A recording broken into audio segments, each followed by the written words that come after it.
For my summer recommendation, I highly suggest na bumili kayo nitong mini portable humidifier.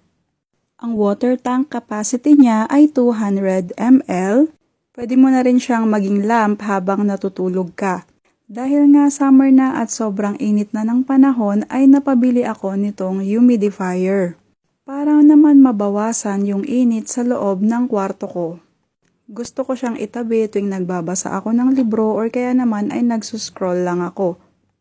Alam mo sobrang mura lang to kaya naman gusto ko pang bumili ng isa pa para naman magkabilaan siya sa kwarto ko. Sinubukan ko rin siyang gamitin at pinatakan ko siya ng fragrance oil. Para sa may mga work table na napakaliit lang ng space, pwede rin siya kasi maliit lang naman ito kaya hindi siya ganoon makakakonsume ng space mo. Lalagay ko yung link sa yellow basket para makapili ka rin ng ganito.